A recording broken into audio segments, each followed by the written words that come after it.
Mến chào các bạn đến với kênh của Đào Ly. Hôm nay chúng ta sẽ thực hành cắt và ráp cái phần thân trên của áo cưới.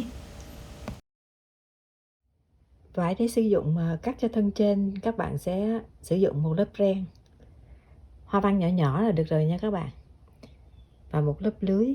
Cái lưới này các bạn phải chọn cái lưới chắc để nó giữ chặt cái áo mà nó không bị rách cái lớp lưới nha các bạn. Trải vải xong các bạn sẽ đặt rập lên và chúng ta cắt, nhớ chừa đường may nha các bạn. Đây là cái miếng ở sau lưng mà miếng ngay cái chỗ cục dây á các bạn. Thì phần này á, các bạn sẽ lấy vô đây là 1,5 cm và mình sẽ cắt dọc cái phần này. Thì cái này nó sẽ là thành cái phần đệm của những cái khoen vải mà mình sẽ may đó các bạn. Tất cả đã được cắt xong rồi các bạn. Mình sẽ chừa đều tất cả là 1 phân đường may. Riêng ở cái phần chân của cái cúc áo á, thì mình sẽ chừa 1,5 phân, tại phần này nó nhún nhiều, mình chừa rộng cho nó dễ may nha các bạn. Vào cái phần này mà các bạn cũng lưu ý là cái phần mà mình đã làm cái mép của cục dây á, cái phần này á, thì các bạn nhìn kỹ nè, mình sẽ sử dụng chỗ này là vải xếp đôi nha các bạn nha. Chúng ta sẽ sử dụng vải xếp đôi, chúng ta sẽ không may ngay đó. Và cái phần đó các bạn sẽ ủi một cái lớp keo mỏng để cho nó giữ cho cái mép vải nó đứng đẹp nha các bạn. Mình sẽ ủi vô cái phần lưới và mình sẽ lượt ren lên. Phần nẹp sau khi lưới và ren được ép bởi keo rồi, các bạn sẽ may ở cái đầu này một đường. Sau khi may xong các bạn lộn nó ra và mình sẽ xếp đôi cái phần này lại và các bạn ủi cho nó dẹp xuống. Các bạn dùng vải xéo may lộn thành sợi dây rồi cắt cho mình những cái đoạn ngắn khoảng 6 cm để làm mấy cái khoen.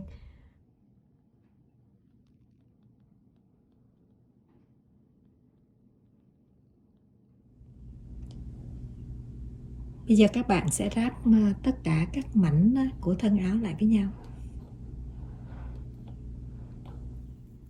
Sau đó các bạn sẽ cắt một cái mảnh vải, một cái dải vải rộng khoảng 3 phân, các bạn xếp làm 3, ủi lại và mình dùng cái nẹp này may che lên cái đường may.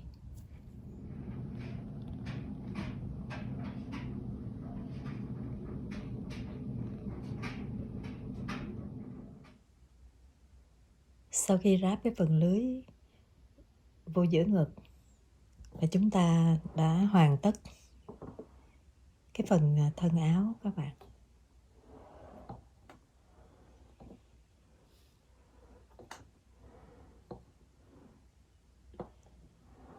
Kế tiếp chúng ta sẽ đi ráp cái cúc ngực.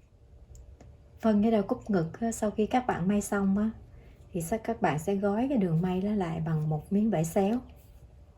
Các bạn may chặn nó lại, nó vừa dựng cái đầu ngực mà nó vừa giấu cái đường may cho nó đẹp nha các bạn.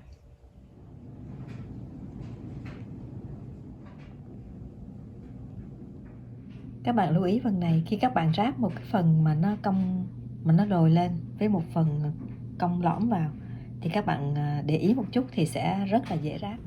Khi may các bạn đặt cái phần mà nó lồi lên ở phía dưới và cái phần lõm, cái phần này là phần lõm, các bạn đặt ở trên, các bạn sẽ dễ duỗi cái phần lõm này ra và các bạn may nó thì sẽ dễ hơn.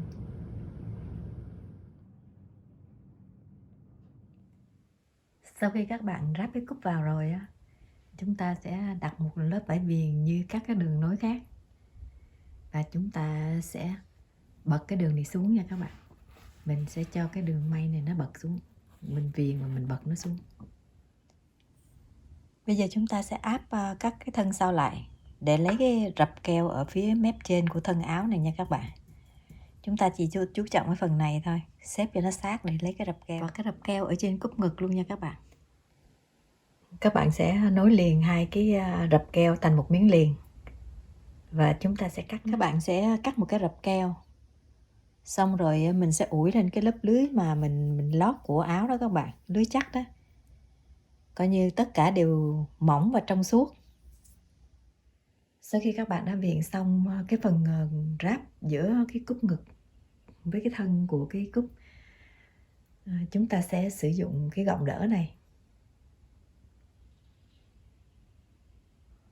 chúng ta sẽ luồn nó vào đây để nó giữ cho cái khuôn ngực được đẹp nha các bạn. Và tiếp đến là chúng ta sẽ ráp cái phần rập keo mà mới làm xong vô cái phần trên của cúc ngực, gói nó lại.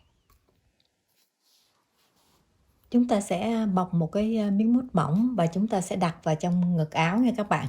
Nó giúp cho cái phần đó nó kín đáo một chút và nó cũng tròn trịa hơn.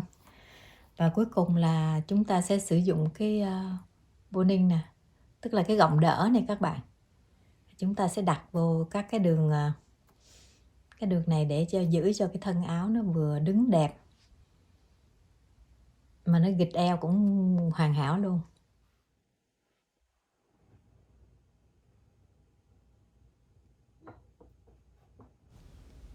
Cái phần thân trên của áo đã xong. Đào Ly hẹn gặp các bạn ở video kế tiếp. Đào Ly sẽ hướng dẫn các bạn cái phần phủ ren với cái phần thùng ở dưới. Các bạn ủng hộ kênh nhớ like và share, đăng ký kênh nha các bạn. Mến chào các bạn.